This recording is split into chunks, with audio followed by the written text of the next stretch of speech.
ઉદાર જેને ચોપડે કાંઈ ઉધાર નથી અને જેને જેટલું તેને જેટલું તલભાર વધુ દેનાર નથી. એટલે કવિ કહે કે મોજમાં રહેવું એ મોજમાં રહેવું મોજમાં રહેવું મોજમાં રહેવું રે બાબલિયા મોજમાં રહેવું મોજમાં રહેવું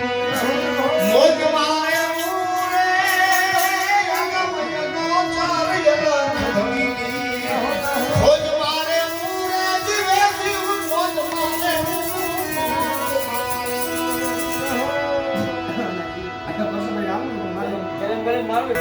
એ મારી ચહેરની કૃપા એને રોજ કોઈને એક દિવાળી આવે કોઈને બે દિવાળી દિવાળી આવે પણ જેની ઘરે ચહેર પૂજાતી હોય એને ભલામણ બે દિવાળીઓની પણ કાંઈ દિવાળી આવતી હોય. અરે ચહેર કૃપા એને રોજ દિવાળી રંગના તાણા રે બાવલિયા ચહેર કૃપા એને રોજ દિવાળી રંગના તાણા કરે એની કોઠીએ કોઈ ફૂટે નહીં દાણા રે જીવન મોજમાં રહેવું મોજમાં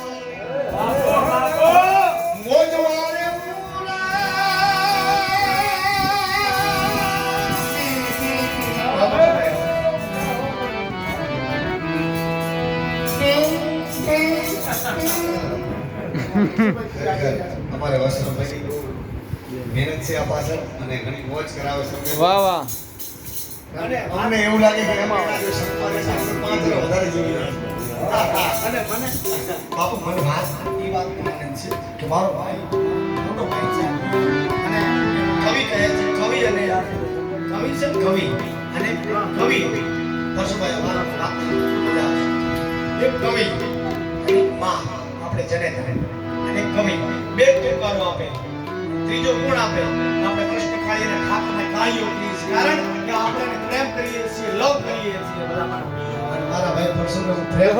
ખરેખર ટોકારો નીકળી જાય છે. પરશુભાઈ રાજી થાય એમાં મને આનંદ છે એમાં મને ઉમંગ છે પણ આજ મારા ભાઈને ઈશ્વરભાઈ મોટા ભાઈ ઈશ્વરભાઈને લાગેલું છે પગે અને એ જ હાકલા ફડકારા કરે છે મને દાદ આપે છે પાછા તબલા ઉપર આવીને બેઠા છે દાવો તાળીઓના ગજર વાહ વાહ જય હો. ભજન ની તાકાત ભજન માંથી શું મળે આ ભજન માંથી મળે હો પાછું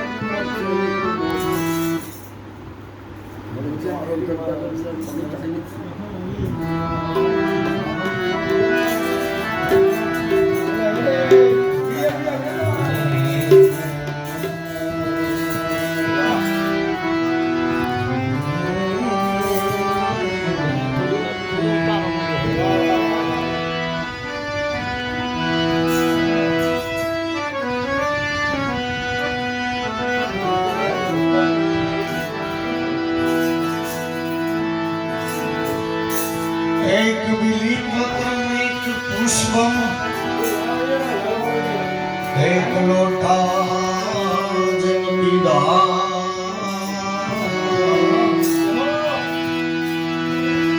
दयालु रीझ के चंद्रमौली फलचार दयालु रीझ के देखते हैं चंद्रमौली फलचार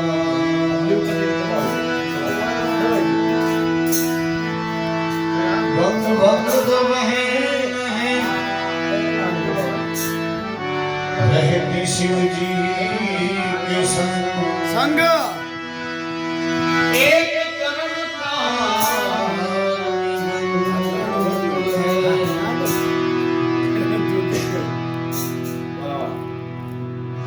एक भजन करने को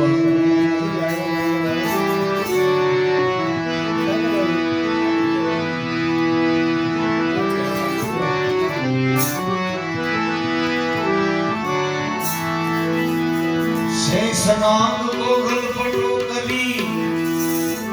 शिव जी गए मेरा अखंड तपस्या मैंने दारू करी जय જય ભોલેનાથ તું કૈલાસ કે નિવાસીનું બાર બાર હું બાર બાર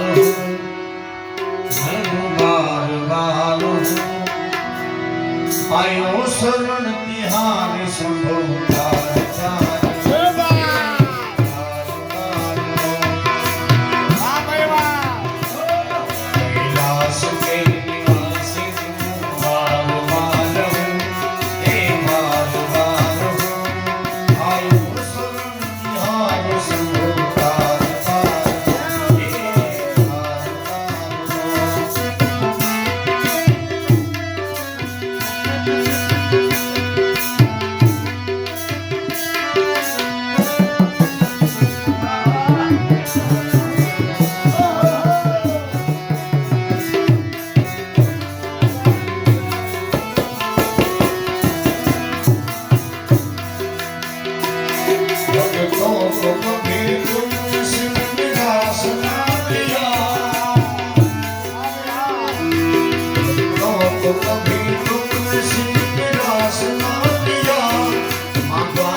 બધાય નો કીધો છે નહીં કીધું છે જ નહીં આયો શરણ તિહાર